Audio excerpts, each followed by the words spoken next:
People dress up sometimes. All right, we live. All right, let's do it. What's up, guys? Kind of a impromptu Boston Live update. Got this fancy new toy. I'm not sure if it's going to work, but let's give it a go. I just want to say thank you, everybody, for joining us on this broadcast. Hope your day is going well and your holidays aren't too crazy.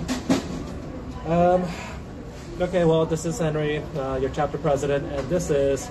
Hey, I'm John. I'm the event coordinator for AREAA Boston. And also a board member. All right. So we're part of AREAA. We're about 18,000 members, 45 chapters, and I think we have a chapter international as well, up in Canada, I think. So. I should probably do the homework on that. But if you want some more information on our nonprofit, check us out on AREAA.org. That's area with an additional A. All right. All right. So we have John. Oh, so quick announcement. We do have the holiday party coming up tomorrow. John, you coming? Yeah, I'm going. I'm actually going to do registration, so I'll see everybody who comes in. So please come join us. Have some fun.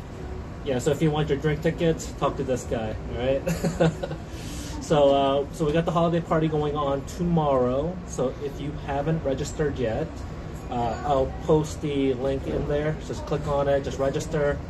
If you're an AREAA member and want your discount, pop in your email, whatever your AREAA.org email is, use that as a promo code. So that's going to drop your price down. And also, if you want to pay nothing, get a present for a kid. We're donating toys for tots with the U.S. Marines. So I think it's a really cool thing. And I don't know, we might get some guests, like special guests, come pick up some stuff. So that should be pretty cool. Look sharp. Look sharp. Actually, that's a question for you. So are you going to be dressing up tomorrow? I'm going to be dressing up. Oh, okay. Yeah, I'll be in a suit. Okay. Yeah. Like a festive suit or like a regular... A suit supply suit. Suit supply suit. Clean. Okay. We're going to be clean tomorrow. Yes, and if you want to dress up like that, awesome. If you want to be festive, go for it. You got this ridiculous sweater that you want to show off, you could do that too. I mean, it's for fun. Yeah. We're going to do this at the Hopton Scotch in Brookline. What time is it? Hopton Scotch in Brookline. Yes, 6 p.m. Yeah, 6 p.m. Yeah. So if you guys could join us, it should be a lot of fun. And for people that are popping in, I have the phone flipped the other way, so I have no idea who's coming on. So hello. All right, so we're gonna do a quick interview with John, so you can meet who this guy is. And John, before we start, you just had like some pretty milestone life event that happened. Oh yeah, so I got married Labor Day weekend, September, and then I went on my honeymoon shortly after that. I was gone for about 3.5 weeks in Japan and Taiwan, so it was a lot of fun. But I'm glad to be back. I know, Henry and all the board members have been putting down the fort very well. I've been seeing all the emails of all the events that are coming. So, definitely holiday party. Check it out. We're already planning next year's events as well. But yeah, I got married. It's great. My wife, she's amazing, and she's gonna be at the holiday party too. So come say hi to us tomorrow, and we'd love to kind of get to know you guys more. Yeah, so if you want to bring a friend or your spouse or significant other, please, more the merrier. Should be a lot of fun. So I might jazz up the audience a little bit. So on your honeymoon, right? Yeah. Taiwan or Japan? Honestly, Japan. Yeah? I would say Japan was a lot more fun. Like, everything was on time. So, like, if you guys know anything about, the train in Boston, it's never on time. But in Japan, the buses, the trains are always on time. So you never have to worry about it. You only need to worry if you are late. But then you're missing the train. Then you're missing the train. Yeah. But if you are on time, it is there. It is always there, always on time, and it will wait up to the time it's supposed to leave, and it just leaves. They're very punctual, very clean. Bathrooms are great. There are heated seats very comfortable. I think it's a must. Yeah, I think it's a must. yeah. Food was really good.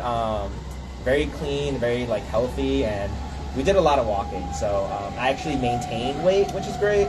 But now here in the States, like I don't do that much walking, so I'm afraid we're gonna, gain back all the weight we lost in Japan and Taiwan.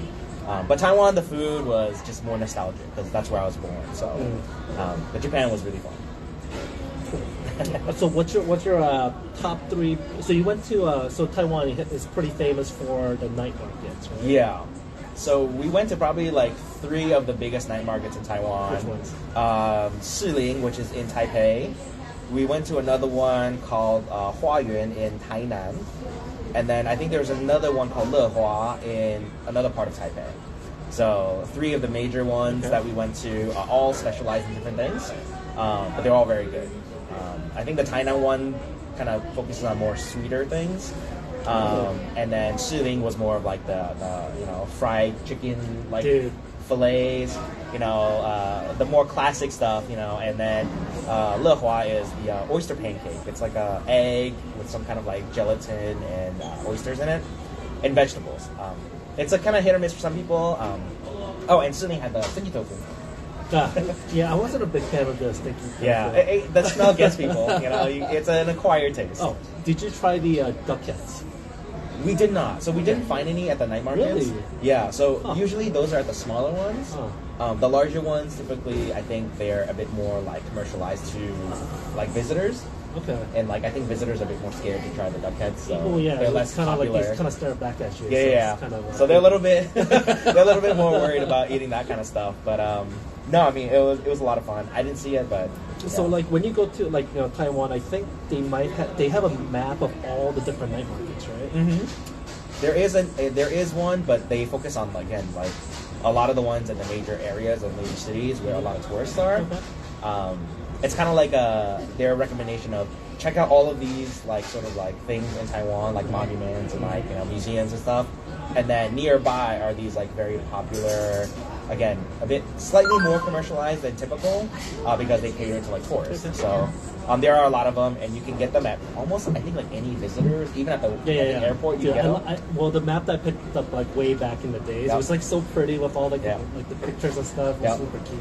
But funny enough, actually, if you are a foreigner visiting Taiwan, you can enter a raffle to win per person about $300 US to spend in Taiwan, which is like what? A lot of money. Yeah, it's free money. So basically, once you get to the airport, right, you have to pre-register, but once you get to the airport, you just scan your code, and they tell you if you win or not.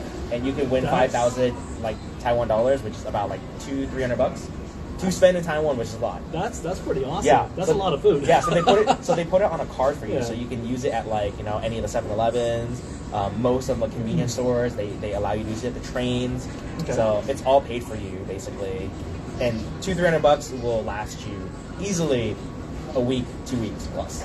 So what was I remember the giant chicken, right? Mm-hmm. The giant chicken was probably like $2 USD or something like that. Yeah, back when I was there. Yeah, it's still about that. Yeah, really, it's still pretty cheap. Yeah, they have too many competitors. How big? Okay, so this is our face, right? Yeah. How big was the chicken? Bigger than your face. They're bigger than my face too. So it's a big piece of chicken. It's a big piece of chicken. Yeah, you can pretty much share it and be totally fine. Yeah. And I would recommend sharing it because it lets you try more things. Exactly. If you just eat that, you'll get full pretty fast. Did you go down Snake Alley? No, we didn't. Okay. No. Let me see the shot composition real quick. See if we're both on there. You can a little to the left. All right, cool. All right. So you're talking about 7-Eleven, right? Mm-hmm. In Taiwan. Yeah. So versus the 7-Elevens that we have in the States, I found the convenience stores in like Taiwan and Japan like actually convenient. Yeah. So if you had to compare like Taiwan or Japan for better 7-Eleven? To be honest, they're very similar. They have just different things. So like most of the 7-Elevens in Asia, they have a lot of like the necessities that you need, especially for travelers. And then they have a lot of like breakfast food options and snacks. Yep. But I think their breakfasts and snacks are like focused on the region that they're in. So like if you're in Taiwan, you'll have more Taiwanese style breakfasts. Like they'll have tea eggs there. Japan won't have those. Japan will have different things like like some Egg type of noodles. sandwiches. Yeah, maybe egg sandwiches, like the tamagos, like the little like egg type of rolls that they do. Yeah. It's like rectangular eggs. So like they flip it and then they have like a piece of seaweed on it with rice. It's called, I think, a tamago. It's Japanese. Anyways, it's just egg. Oh, no, I haven't tried that one. Yeah, but they have a lot of, their regions are specific to whatever breakfast. Whereas in the States, you don't get anything. You get like, I don't know, maybe like a Eggs and nasty bacon. chicken sandwich or something. I don't know. Works Yeah. to each own, But they're much cheaper. Like Yeah. you can get probably double what you get for normal like Western 7-Eleven in an Asian 7-Eleven. It's cheap. I think like what is it? Egg sandwiches are like what, $2 maybe? No, $1.75? they're like a $1.50. Yeah, They're super yeah. cheap. Oh, Yeah. well, especially with exchange rate. Like, if you haven't been keeping Good up time with to go. the financial markets at all, like literally usually the usual is 1 USD to about 100 Japanese yen, 1 USD Yep. to 1,000 Korean won. That's like the standard to kind of go by. Yeah. I don't know the Taiwan. The Taiwan one, I think, was 1 to 25. 1 to 25. But now it's 1 to 32. And then Japan was 140. It's 150 now. 150. It's 150. Korean one, I think, is about 1,300 or 1,400. Something. Yeah. So if you want to travel to Asia, like Go now. Yeah. Or if you don't want to, exchange money and hold it for when you do go. Yeah. Because it will come down eventually. eventually. Yeah. Right, we went totally off tangent, which I mean, I love talking about travel, so like that's really cool, and I hope you guys had an excellent time in your honeymoon. That's great. So I'm gonna go back to my standard questions here. All right. So if you could choose one word to describe yourself, what would that be? One word to describe myself. I would say outgoing, but not like out there, but more of that I can have a conversation and talk with anyone and everyone. Doesn't matter kind of like where you're from or like, age, or life experience. I just like to learn more about others, and So get what to was know. that one word? I guess outgoing. I don't know. Outgoing. Okay. Yeah. All right. I don't know if that encompasses that or not, but All right. I like to get to know people. Okay. Cool. Yeah. Social. Social. Outgoing, Social. social. Okay. Yeah. Cool. Social. So what would you say your best memory of AREAA so far? My best memory would probably have to be the galas. Okay. I think it's just a culmination and celebration of what AREAA is, and it's a very like glammed up version of it, right? Like we get to celebrate all the different accomplishments. We get to talk about the plans for the year and share with the other members, and we even get to invite AREAA members and board members from other branches and chapters around the country. So it's a great way to connect with other AREAA members from around the world, and I just really enjoy kind of I think we work hard and we play hard, and I think the gala is an example of that. And it's a lot of work that goes into it, but it's also a lot of fun when you're there. So maybe this is like an early shout out to this next year's gala. Maybe you want to come. But it's a great way to just meet people from all over the country. Yeah, so we have a TBD for the gala next year. A little nerdy, but it's going to be March 14th. So kind of chop that off on your calendars. I also heard policy, national policy is a great one to go to. I haven't had a chance to go to because I just got married, and every time it's been like some life thing going on for me the past 2 years, so I haven't been able to make it. But I'm hoping to make it this year. Good. That was policy. actually one of my questions. Yeah, and I've heard only great things about policy, and it's why we joined AREAA, right? Is to learn more about what's going on in the U.S. when it comes to home ownership, and we want to be able to bring that education not only to Asian American communities around us, but also to advocate for them on a national level. Yeah. So. And I think I kind of did mention, I think one of the most powerful things I got to experience, especially coming from like a 10-year corporate background, when you think about the government, you're just like, whatever, it's the government. Nobody cares, right? Yeah. And they're not even real people. But then, being a part of AREAA, you get to like talk to the speakers of the House, the Congress folks. You're like, whoa, and they're actually listening. Yeah. So real person. Yeah. So I'd really encourage you to make it to DC this year. Yeah. May, I forgot what it was, May something. But all right. So if you could have any superpower, what would that be? Any superpower. Yeah. Let's keep it PG. Wait, what? I would say teleportation. Only because I find I often am on the go, but what limits my time to go is traffic. So, that would be really helpful. And I love to travel, and my wife loves to travel, so, just having access to that would be so convenient. I mean, I don't think anyone wants to sit on a long flight, economy, and, be all like, stiff, and, your legs are all like, it's just not comfortable. So I think teleportation would be very convenient. I find the international flights from Boston to Japan, JL. What did you take to go to Taiwan? We took ANA. ANA, yeah. ANA is also awesome. Yeah, ANA is really good. Their service is great. Yeah. We actually flew the Pokemon plane back. Yeah. Photos? We didn't get to take a chance of the picture of the outside, but they gave us gifts on the flight. Dude, I'll show you next time. Share the photo. Yeah. I'll share next. I'll share the photo. It's pretty cool. It's like a little placket lanyard type of thing for maybe keys or design somewhere for your house. Yeah, that's pretty cool. Yeah. Share the photo on the chat. Okay. Okay. So besides the places you already went to, if you could go anywhere, where would you go and why? Well, my wife wants to go to Korea next, but I think we both agree that we want to go somewhere in Europe first. She's a really big she's really into architecture, and I think Europe is known for that very classic, maybe Victorian, to other styles of architecture, Italian and all that. So I think I would be interested in that as well. I've never been to Europe, so it would be like a brand new cultural experience for me. Yeah. So, I mean, I would probably say there. And Europe's a pretty large place. It's I'm going to America, but the better question is where? I want to say either Spain or Italy. Spain or Italy, okay. Yeah, I think those two would be kind of towards the top of my list in terms of places there.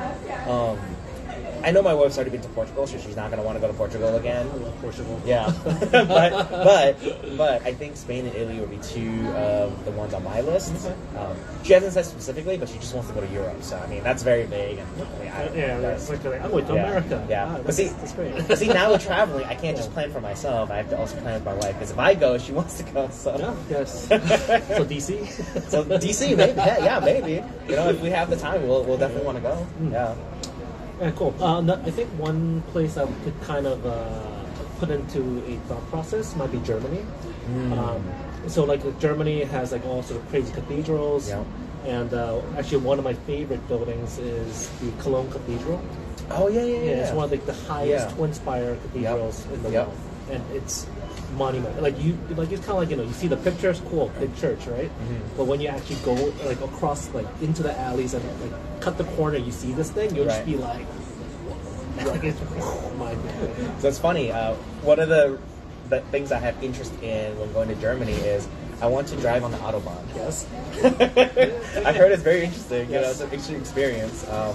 And for those who don't know what the Autobahn is, it's basically this highway that I think one lane doesn't have any speed limits. No, the entire highway has no speed. No speed limit. Okay. Yeah. But caution you as an American going there. Yeah. What is the left lane for? Passing. Yes. Passing over. Yeah. So yes, key point, if you're in Germany, on the Autobahn, don't stay in the left lane. Be a good person. Pass and move over. Yeah. Yeah, but it's really cool. That's great driving there. People follow the rules. Let's see. You know what dinosaurs are, right? Yes. Okay. So it's a simple question. Yeah. But if you could have a pet dinosaur, what would that be?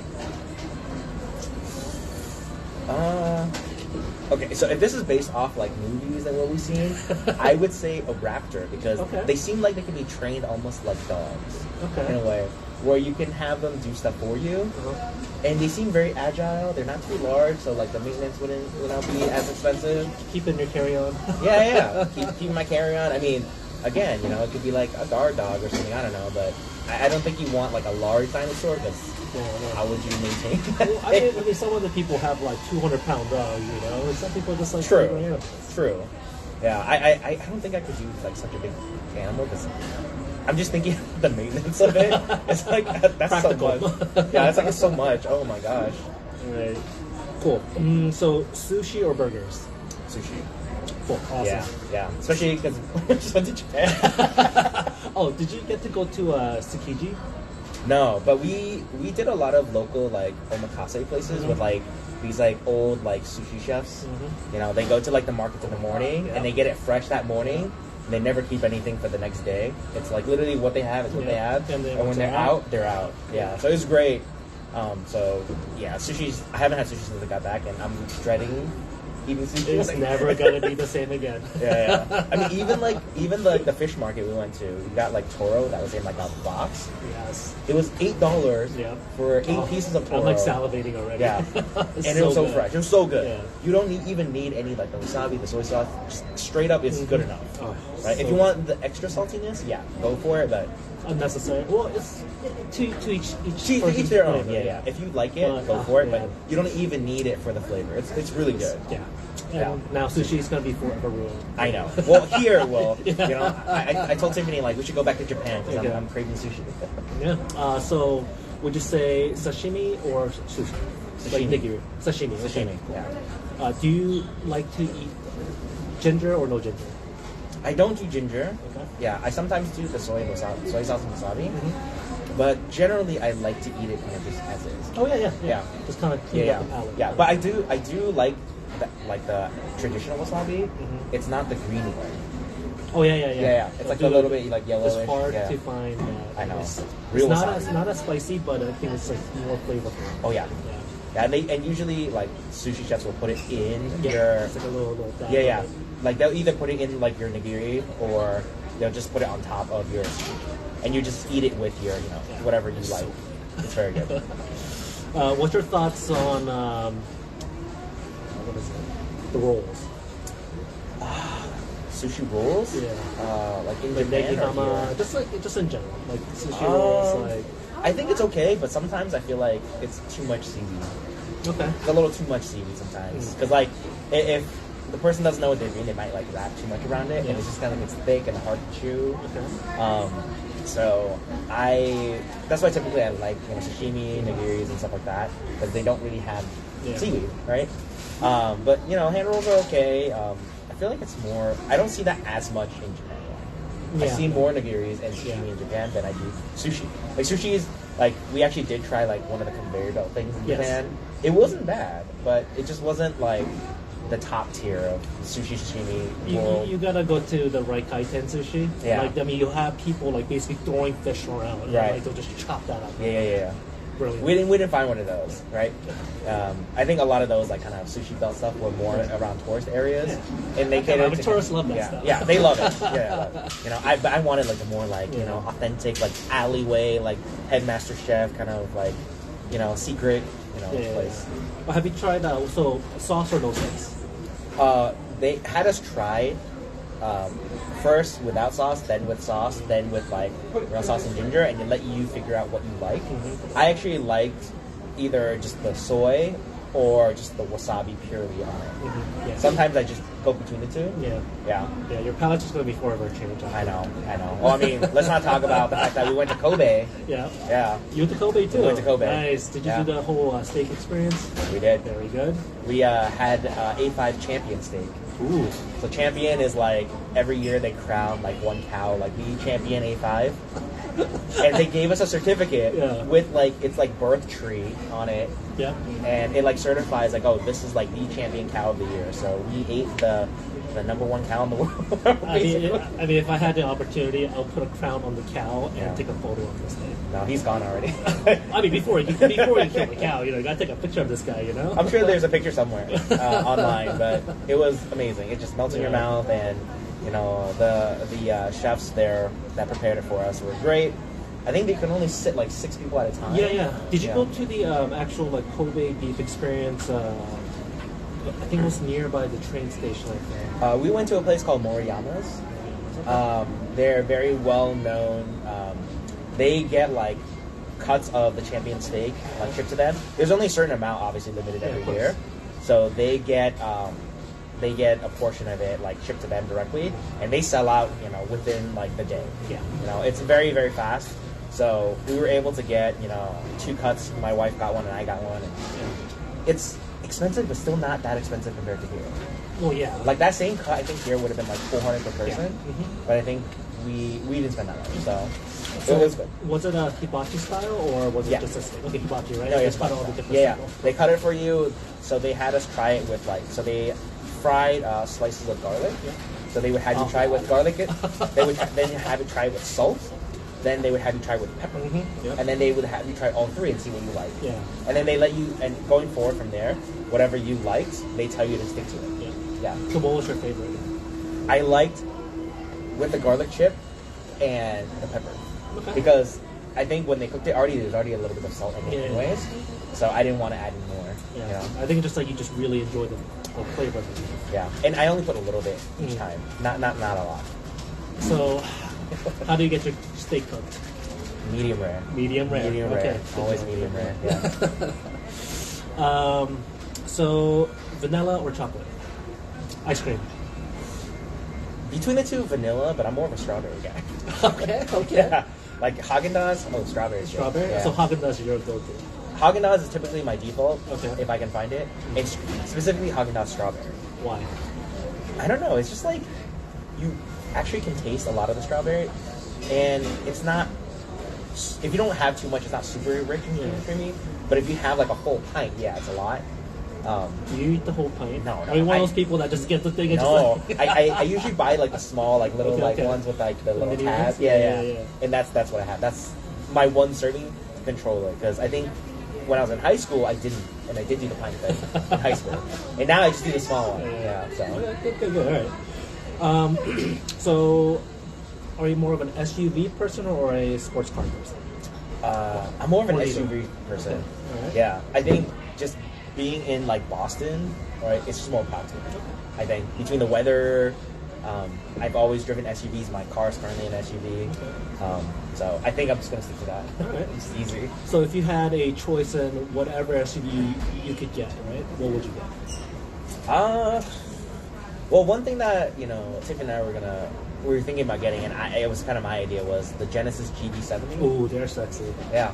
Yeah. I like the fact that it's not crazy expensive like the Bentley, but it has a very Bentley-like vibe, Oh, yeah. right? Have you touched the leather in there? I have. Oh, It's so very, nice. it's very comfortable. Yeah, it's very nice. I heard it's the most comfortable for the people sitting in the back. Yes. It's very relaxed. You don't drive. Like you just sit in the Yeah. back. Those seats are so comfortable. Yeah, but I mean, I liked the design, and I liked, just the overall like aesthetic of it. Yes. I think it's just It's very well built. Yeah, it's a beautiful sheet metal. Like I think it looks very Yeah, nice. I didn't even know they came from Hyundai. Yeah. Yeah, Hyundai yeah, brand. I know they branched off because it used to be a Hyundai Genesis, right. And then they were like, oh, let's just make a brand new brand off of us. That's Kind of like Genesis. Toyota, Lexus. Was it ever like a Toyota Lexus as one brand, like a model within? In Japan, it's still Toyota. Oh well, no, now it's Lexus, but before it was just Toyota. Right. So for the U.S. market, they created the Lexus brand. I see. And so I didn't know that. Honda, and then you have what else? Honda was What's the luxury Acura? model? Yes. Acura. And what about Nissan? Nissan. I don't know. Infinity. Infinity. That's okay. And so that's like kind of Yeah, the yeah. step up luxury brand. Yeah. I guess the Koreans are doing the same. Like, okay, they wanted one. Yeah. Yeah. Makes sense. They're good cars. I heard. Yeah. My wife's friend has one. She loves it. She swears by it. Yeah. And I'm like, we'll see if we can get it, because it wasn't as expensive, but it's kind of gone up, and it's now like in that level of like the Audi, BMW SUVs. Yeah. I mean, So I haven't got to drive one yet, but Yeah. it feels so nice inside. just sitting there. in the Yeah, back. just like yes. All right. So if they made a movie about you, who's playing you? Who's playing me? Who's the actor that's going to be representing you? To be honest, I'm not great with actors' names. Who's that? Who's that guy? The friend from Spider-Man. Oh, The Asian kid. the Asian. Oh, the Asian the kid. best friend. Who's Yes, like, whoa. yes. I feel like he probably played me pretty well. I think that's a very good pick. Yeah, I don't know his name either, but I don't remember his name. But I know which. But just his personality, he's very like, whoa, what is that? Cool. So he just gets excited very easily, and I do too. So I think he plays that role very well. Okay, cool. So next one, we're just gonna wrap up very quick. What is your spirit animal? My spirit animal. I'm gonna say the red panda. Okay. Because they're very like when they're not doing anything, they're very relaxed. Like they can be high energy, right? When they like are in like a group setting, but if they're kind of on their own, they're just like relaxing and recharging, and they just kind of flop around and like roll around. I mean, I saw those like some of those TikToks or like the Instagram reel things where the panda is just kind of doing its thing, and all of a sudden it gets surprised, it just falls on its back. Oh yeah, it like It's panics. So cute. Like what is going on? Yeah. Yeah, I didn't know it was called the red panda when I first found it. It was like a red-looking raccoon. Yeah. But then apparently it has a name called the red panda, so it was very interesting. Okay, so two more. So what's your favorite holiday? My favorite holiday probably is Thanksgiving. Thanksgiving. Not because of the food, but I think it's like annual reminder of like being grateful for what you have, and grateful for what is to come. I think I need reminders to be grateful for what I have. And so I love holidays like that. That's just a good reminder of like things that are important to think about in life. So definitely Thanksgiving, and it's an excuse to kind of bring family together, right? Family, friends, you enjoy food, and food always brings people together. So a lot to be thankful for. Yeah. What's your favorite food in Thanksgiving? Thanksgiving, it depends on like who and how it's So made. like if you go to a Thanksgiving dinner, right? Yeah. What is the one thing you wish that was there? Stuffing. But Okay. there's different kinds of stuffing, Yes. right? So it has to be like like I'm a big fan of mushroom stuffing. Okay. Yeah, but there's also like different types of like meat stuffings, and so it depends on like who and how it's made. But I always try the stuffing first. I don't even ask what it is. I just try it and see if I like it. And most of the time, like 90% of the time, I like it. But there's a few that people have made. I'm like, ooh, that is very dry. Yeah. Yeah, and then it gets kind of like, oh. So gravy or no gravy? I don't do gravy first, Okay. but if it's a little dry, I'll add a little gravy. But usually I don't like to add gravy because I think gravy sometimes that extra like saltiness kind of overpowers the stuffing. True. Yeah, but I will sometimes do cranberry sauce on it. Okay, that was the next kind. Yeah. Cranberry or no cranberry? Cranberry sauce, yeah, for All right. sure. And last one is an interesting hobby that people might not know. Oh, I don't know if it's interesting, but actually, I just started this when I got back from Japan. So, when I was in Japan, my wife and I we bought Gundam model kits. So we started building them, and Okay, it's cool. really cool. Because I remember I built one as a kid, like when I was super young, but I have no recollection of it, like very minimally. And then so when we went to Japan, I saw them. I was like, oh, this is like very familiar. So we bought some. We started building them back here in Boston. It's been awesome. I actually go to like a lot of these like collectible shows because I've been in the Pokemon hobby for a little bit, like the card hobby. And you got the Pokemon airplane too. Yeah, and the Pokemon airplane, which is That's great. cool. But I'm actually thinking about like sourcing a bunch of like model kits, like very cheap ones for kids, because I think one thing I've realized about like Pokemon is like kids like to gamble. Because like when you rip packs, you want that like The gotcha, man. yeah, you want that card, right? Yeah. The gotcha. But the thing is, like, they go through so much money doing that, and they have nothing to show for it at the end a lot of the times, right? And it's kind of like you're teaching kids to like chase after that dopamine hit.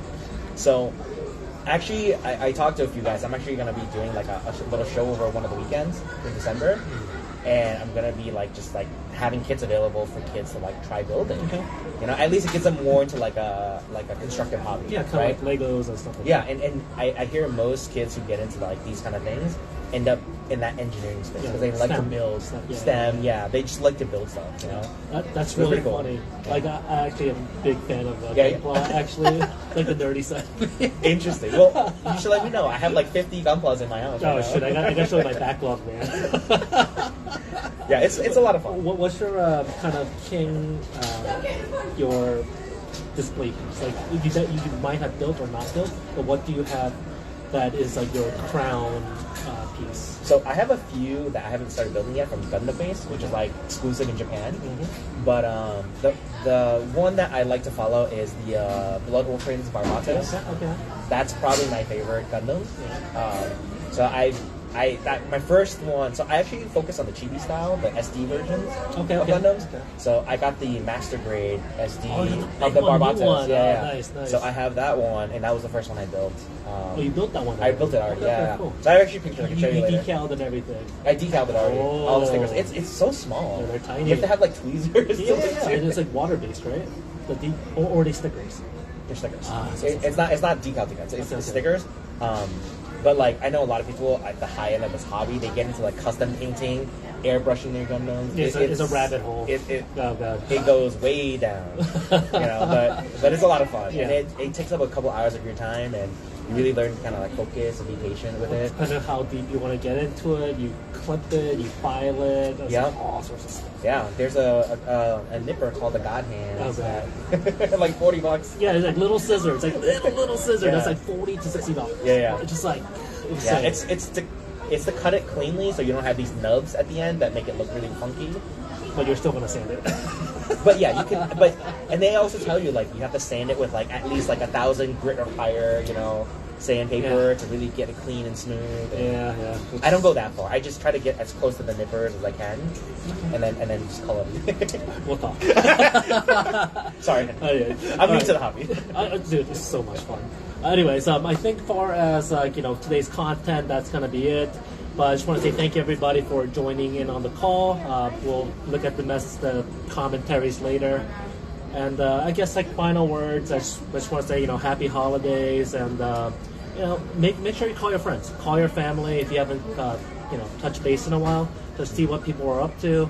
The holidays can be kind of lonely, so just call, spread the cheer. Any final words? Yeah, no, I mean I think Henry said it very well. Shameless plug. Tomorrow's the holiday party, so feel free to come out. Bring a toy. We're donating them all to Toys for Tots. With the U.S. Marines. So, again, it's all for a great cause, and we can celebrate, have fun with friends, old and new, and it'll be a good time. And you get your, if you're a member, you get your entrance fee refunded if you bring a toy. So, we'll see you there. Come do it. See you guys. All right, thanks, John. How do I finish?